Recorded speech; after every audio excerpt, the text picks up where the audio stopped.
അല്ല ഗൈസ്, വീണ്ടും ഒരു ആക്ടിങ് ഇൻഡസ്ട്രി അങ്ങനെയുള്ള ബേസ്ഡ് ആയിട്ട് വരുന്ന ഒരു മാൻവയാണ് ഇതിൽ പരിചയപ്പെടുത്താൻ പോണത്.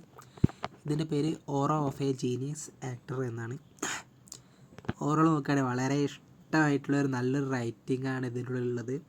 നമ്മളുടെ ഈ ആക്ടിങ് കാര്യങ്ങളൊക്കെ ബേസ്ഡ് ആയിട്ട് തന്നെയാണ്. നമ്മളുടെ മെയിൻ ക്യാരക്ടർ 15 കൊല്ലം ഓരോ മൈനറായിട്ടുള്ള റോൾസും കാര്യങ്ങളൊക്കെ അഭിനയിച്ചത്. അതായത് അവൻ്റെ പ്രസൻസ് വളരെ കുറവാണ്, വീക്കാണ്. എന്നാൽ അവനൊരു സ്പിരിറ്റായിട്ട് ബന്ധപ്പെടുകയും ആ സ്പിരിറ്റിൻ്റെ പവർ കൊണ്ട് അവൻ്റെ സ്പിരിറ്റ് അവൻ്റെ പ്രസൻസും കാര്യങ്ങളും വീക്കുള്ളത് ഒരു ഹൈ ലെവലിലേക്ക് പോകണം. എന്നിട്ട് അവൻ അത് വെച്ചിട്ട് അവൻ്റെ കരിയർ ബിൽഡ് ചെയ്യണ ഒരു നല്ലൊരു ഇൻട്രസ്റ്റിങ് സ്റ്റോറിയും കാര്യങ്ങളാണ് ഇതിൻ്റെ ഉള്ളിലുള്ളത്.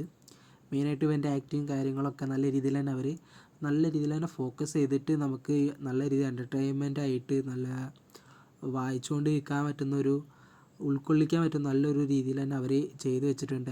കൂടാതെ അതിൻ്റെ ആക്ഷനല്ല, നമ്മളുടെ ആക്ടിങ് കാര്യങ്ങളും ഓരോ കാര്യങ്ങളും പിന്നെ അതിൻ്റെ ആർട്ടും കാര്യങ്ങളൊക്കെ നല്ല രസത്തിൽ തന്നെ അവർ ചെയ്തിട്ടുണ്ട്. അതുകൊണ്ട് തന്നെ ഒരു സെൽഫ് ഇമ്പ്രൂവ്മെൻറ്റും കാര്യങ്ങളൊക്കെ ഉള്ള ഒരു സ്റ്റോറി ടൈപ്പ് വായിക്കാനാണെങ്കിൽ ഒരു വൺ ഓഫ് ദി ബെസ്റ്റ് ചോയ്സാണ് the aura of the genius actor എന്ന് പറയുന്നത്.